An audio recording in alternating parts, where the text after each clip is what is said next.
Good evening, I'm Alma Angeles and you're watching Asean in Focus. On today's headlines. At least 17 bomb and arson attacks occurred overnight in Thailand's southern province of Patani, Natardiwat, and Yala.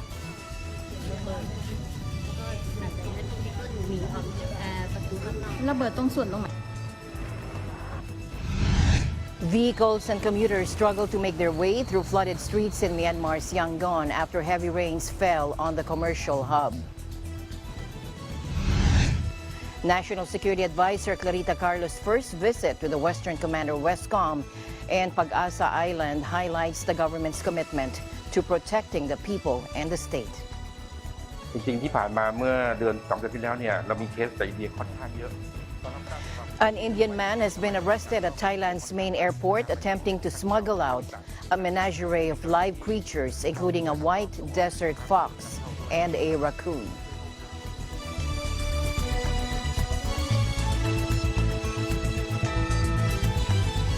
At least 17 bomb and arson attacks occurred overnight in Thailand's southern provinces of Patani, Nataratiwat, and Yala.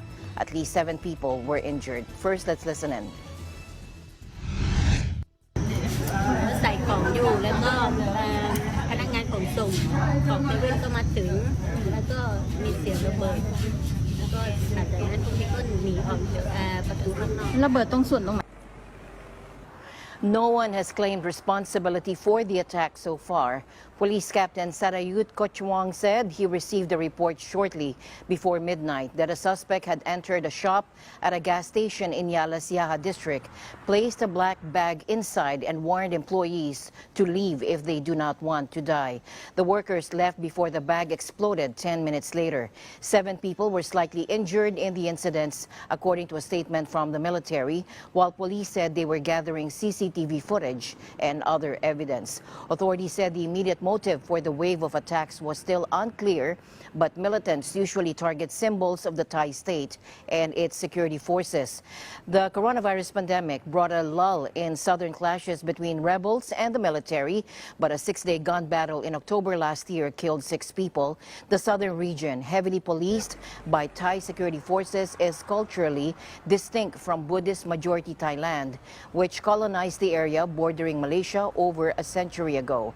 A low-level conflict has rumbled in Thailand's southernmost provinces since 2004, killing more than 7,000 people as militants in the Muslim-majority region battle for greater autonomy from the state.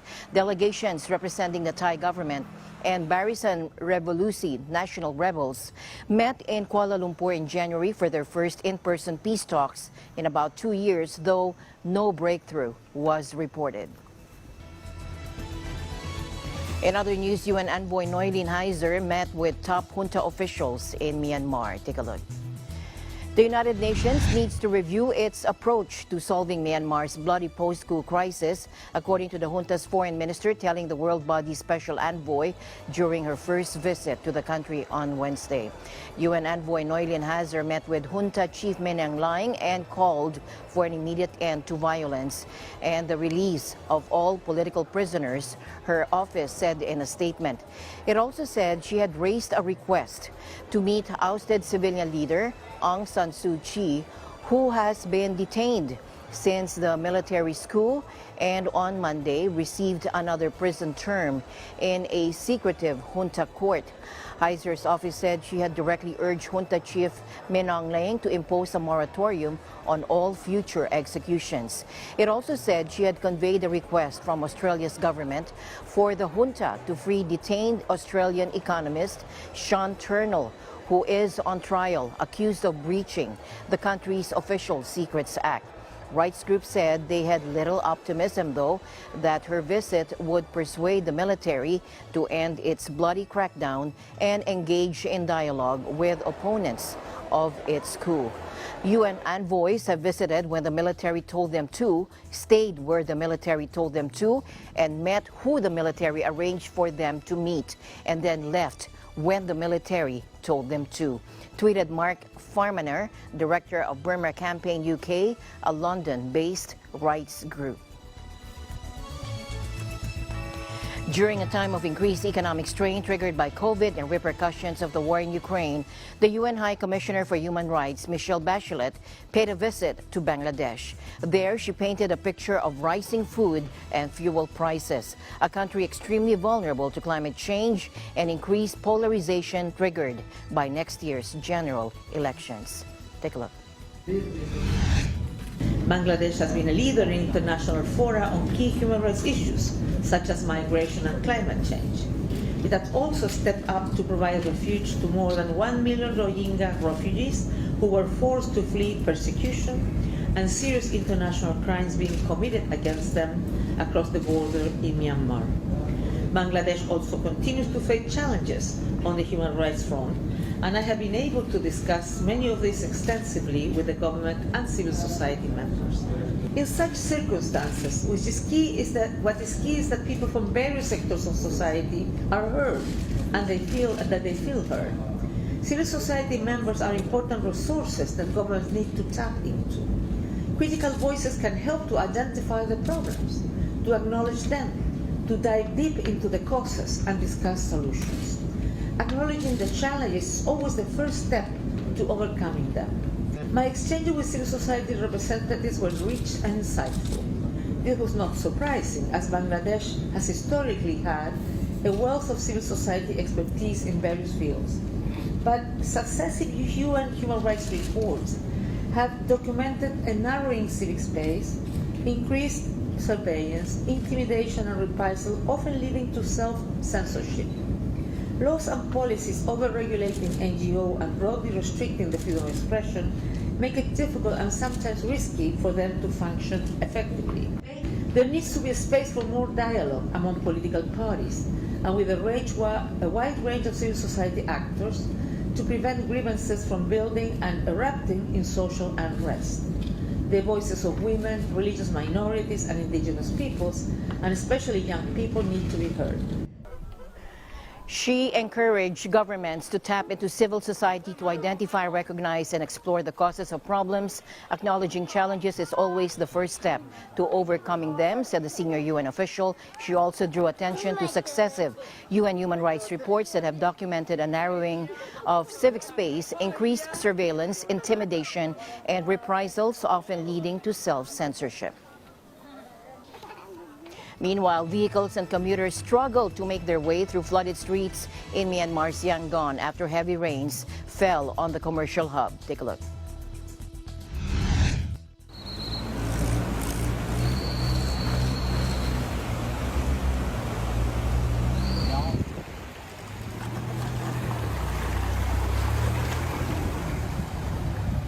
Tonight, lot of jar, ye matin mono, Jaro ye that is raw, Namai, Jojola jar, why I look. Okay, a similar people. Lunch on the Avare, ye that is the time, no. Lina is rule of what you thought. Lina you thought that I do Emma, Elulemia, Emma, go on by the Punta, According to 11Myanmar.com, local residents, including commuters and shopkeepers, had found difficulty going around the city as many townships were flooded this morning. Most of the townships in Yangon have been in flood, causing traffic congestion during rush hours. Social aid organizations distributed food packages to some flood victims. Heavy rain since the late night of August 16 caused traffic jams and difficulties for commuters in the city. According to the Department of Meteorology and Hydrology, monsoon was strong to vigorous over the Andaman Sea and Bay of Bengal. President Marcos Jr. has renewed his commitment to further bolster the Philippines' relations with China. This was after Marcos met with Chinese Ambassador to the Philippines, Wang Shilian, at Malacañang Palace in Manila on Wednesday. Take a look. He said, "We welcomed the Chinese ambassador to the Philippines, His Excellency Wang Shilian, in a courtesy call yesterday," Marcos said in a Facebook post, "and we are very grateful for the visit, and we look forward to further strengthening the relationship between China and the Philippines for the benefit of both our peoples." Photos of Marcos meeting with Wang were also uploaded on the president's official Facebook page. In May, Wang also met with Marcos to give the latter a congratulatory note on behalf of Chinese President Xi Jinping campaign for winning the May 9 elections. President Xi, in his congratulatory message to President Marcos, has also pledged to improve the strategic and long-term bilateral ties between the two countries. He also assured to continue the great chapter of the China-Philippines friendship and cooperation for the new era. The Chinese government earlier invited President Marcos to visit China. President Marcos accepted the invitation during his meeting with Ambassador Wang, but no date has yet been set. In other news, National Security Advisor Clarita Carlos' first visit to the Western Command or WESCOM and Pag-asa Island highlights the government's commitment to protecting the people and the state. Take a look.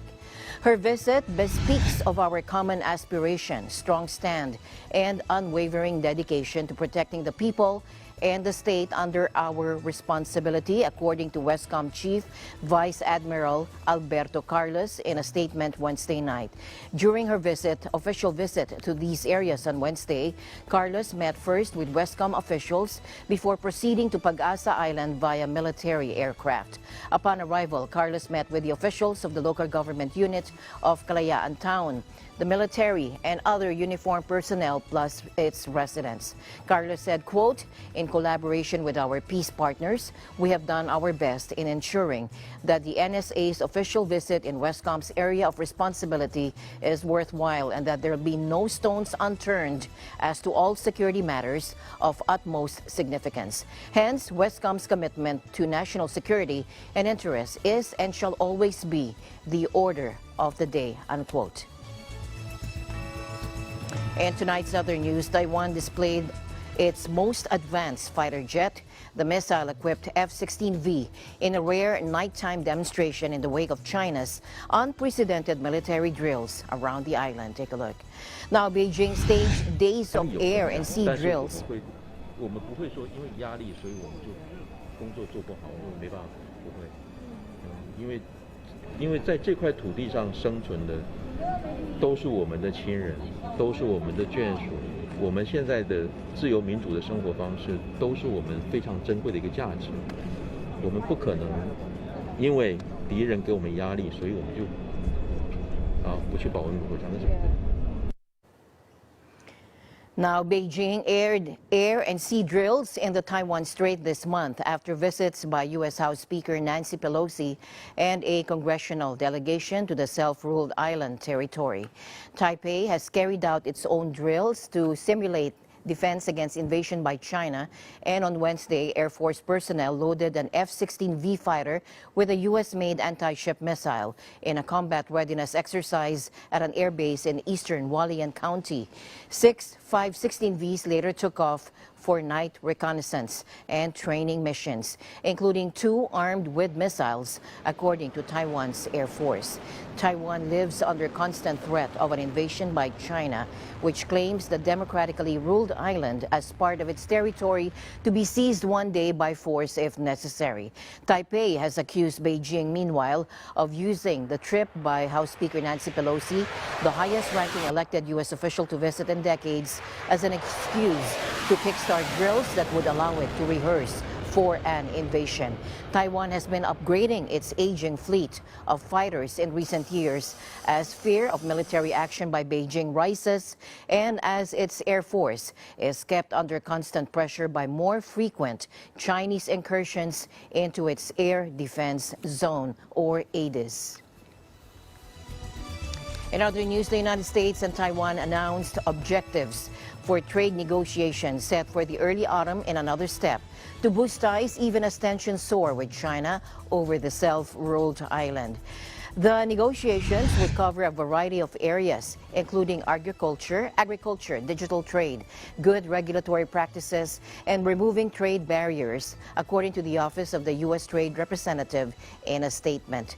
The negotiations will deepen our trade and investment relationship, advance mutual trade priorities based on shared values, and promote innovation and inclusive economic growth for our workers and businesses, said Deputy United States Trade Representative Representative Sara Bianchi.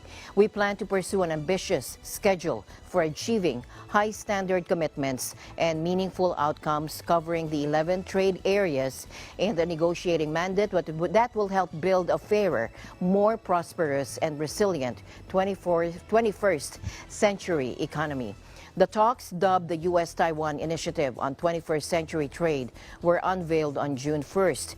And in recent weeks, tensions in the Taiwan Strait have soared to their highest in decades following a trip to Taipei by U.S. House Speaker Nancy Pelosi.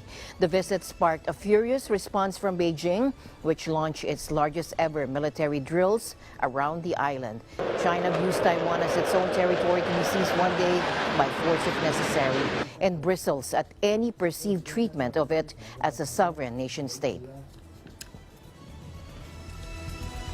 Malaysia's top court began hearing ex-leader Najib Razak's appeal to overturn his jail sentence for corruption in a high-stakes legal gambit that could see him locked up or potentially launching a political comeback. The federal court on Tuesday dismissed the former prime minister's plea for a retrial, clearing the way for the hearings, which will be held until August 26. Take a look. I am shocked and bitterly disappointed with the decision of the judges not to allow me to adduce additional evidence. I believe the additional evidence will clearly indicate that Justice Nazlan was heavily conflicted. He was very much aware of the 1MDB and SRC transactions.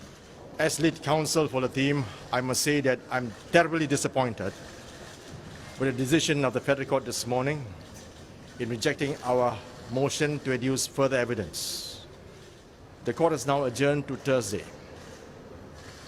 Now, as counsel for Dato' Sri, we have to make a decision by Thursday as to what is a course of action that we will take. We will give this very serious thought and consideration.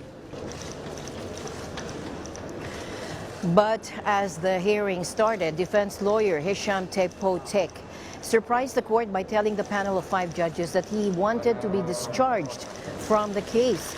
Chief Justice Tengku Maimun Tuan Mat told the lawyer that he cannot just discharge himself and called for a break.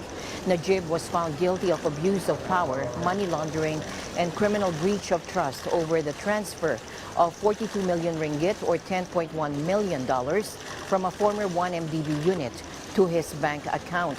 He was sentenced to 12 years in jail in July 2020, and an appellate court last December rejected his appeal, prompting him to mount a final plea before the federal court, where any ruling will be final.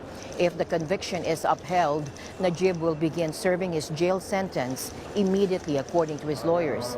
An acquittal, however, could propel him into contention for his former post, as he remains popular in Malaysia despite the huge 1MDB scandal that plagued his administration. The Philippines raised various priorities, including the assertion of the arbitral award in disputed waters at the 55th ASEAN Foreign Ministers Meeting and related meetings, or AMM. As Philippine leader to the ASEAN Senior Officials Meeting, Foreign Affairs Undersecretary for Bilateral Relations and ASEAN Affairs Maria Teresa Lazaro represented Secretary of Foreign Affairs Enrique Manalo during the foreign minister level meetings in the Cambodian capital city from July 30 to August 5.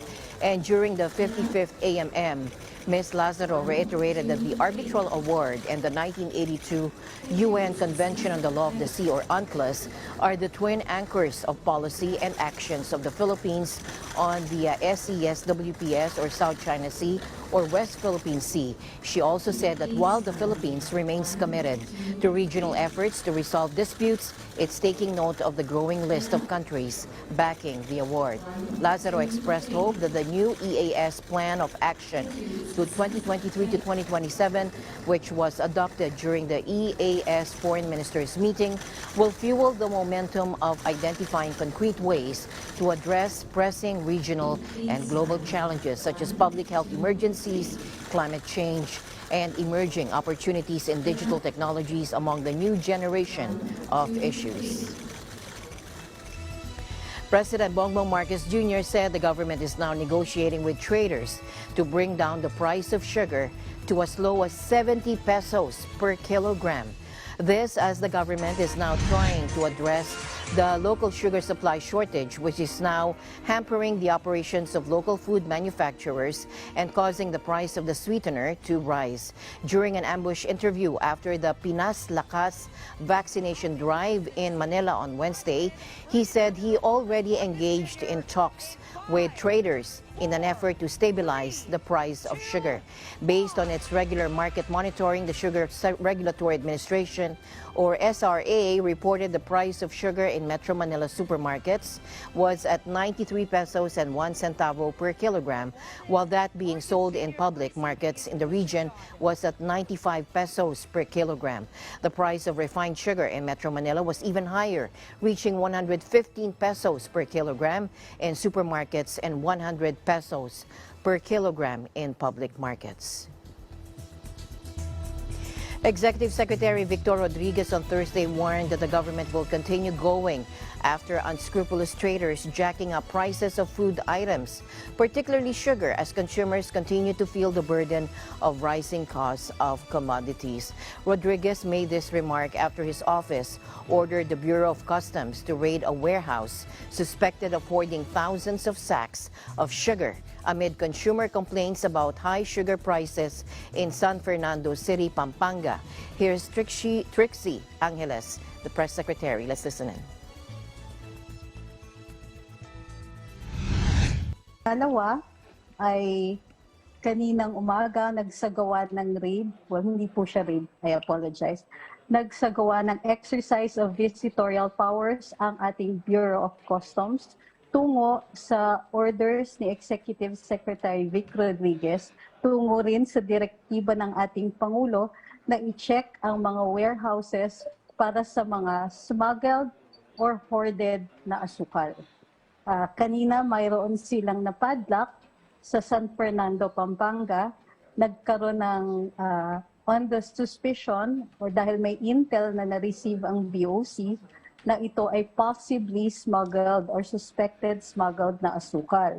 At 10 o'clock this morning, nag-conduct po sila ng inventory at saka dumating din ang mga kinatawan ng DTI at ng Sugar Regulatory Administration to determine kung ito nga ay violation, ay hoarded na sugar or ginagamit sa price manipulation.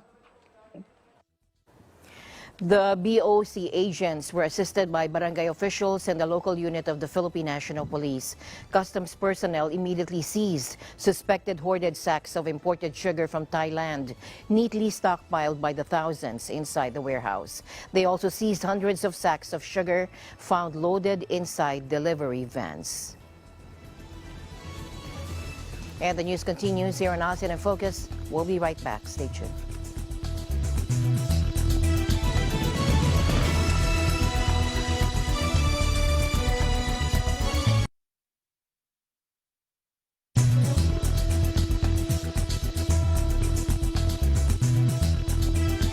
Welcome back. An Indian man has been arrested at Thailand's main airport attempting to smuggle out a menagerie of live creatures, including a white desert fox and a raccoon.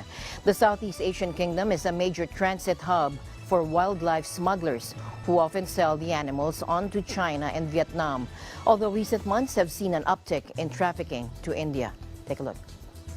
จริงๆที่ผ่านมาเมื่อเดือน2 เดือนที่แล้วเนี่ยเรามีเคสจากอินเดียค่อนข้างเยอะ ก็รับทราบถึงความผิดปกตินะว่าทำไมเรามีการลักลอบที่อินเดียค่อนข้างมากนะครับอันนี้เป็นเคสครั้งที่2ครั้งที่3ที่4แล้วที่เป็นกรณีที่ชาวอินเดียลักลอบส่งออกนะครับรวมถึงนำเข้าด้วยนะครับมันเป็นโอกาสและเป็นช่องทางที่สำคัญนะครับที่ทำให้เกิดความเสี่ยงของการเกิดโรคติดต่อระหว่างสัตว์และคนนะครับซึ่งตอนนี้เองเนี่ยโรคอุบัติใหม่หรือโรคติดต่อในคนหลากหลายชนิดที่เราพบเจอกันเนี่ยก็ล้วนเกิดมาจากสัตว์ป่าทั้งนั้นเพราะฉะนั้นนี่คือกิจกรรมหนึ่งนะครับซึ่งถือว่ามีความเสี่ยงโดยที่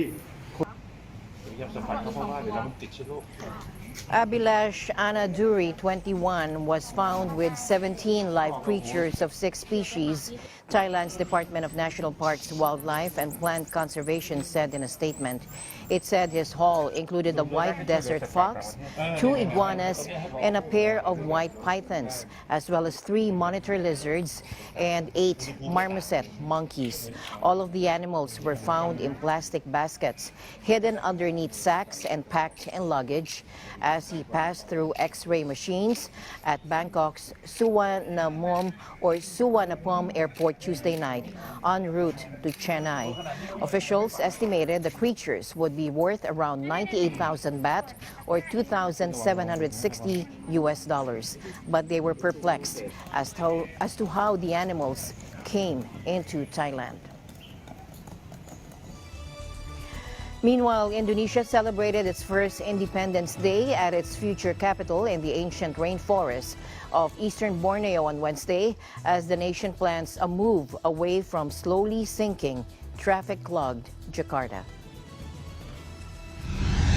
Presiden bahwa kita akan mengadakan apel pekerja di sini bersama pekerja, utamanya adalah mengambil semangat dari kemerdekaan hari kemerdekaan kita ke-77 ya. Untuk benar-benar kita sama-sama bulatkan tekad semangat kita semua untuk membangun IKN. Sepihak bahwa kita ingin agar pembangunan ini benar-benar mengikuti tata kelola yang baik ya, clean and clear gitu ya semuanya, sehingga nantinya apa yang disebut environment, social and governance itu akan bisa terjaga dalam pembangunan di IKN ini. Bendera siap. It is a legacy project of President Joko Widodo, but environmentalists have warned it could accelerate the destruction of tropical jungles home to long-nosed monkeys and orangutans. The government is preparing to ramp up infrastructure projects to open the doors to the city, which will cover about 56,180 hectares on Borneo Island by the time Widodo leaves office in 2024. After the national flag was hoisted by officials to mark the occasion, workers at the site cheered in unison that they were ready to develop Nusantara, which means archipelago in Indonesian. Jakarta is home to 30 million people in its greater Manila metro area, and it has long been plagued by serious infrastructure problems and flooding exacerbated by climate change. It is sinking as much as 25 centimeters or 10 inches a year in some areas, double the global average for major coastal cities, with some experts predicting up to a third of the megalopolis could be underwater by 2050. Government officials say the new capital will take decades to be fully completed and inhabited by its planned population of 2 million people and will help spread economic growth to an underdeveloped region. And that is our broadcast for tonight. Thank you for joining us here on ASEAN in Focus. Stay updated about the ASEAN region and beyond. Stay in the news because we live in extraordinary times. Good night.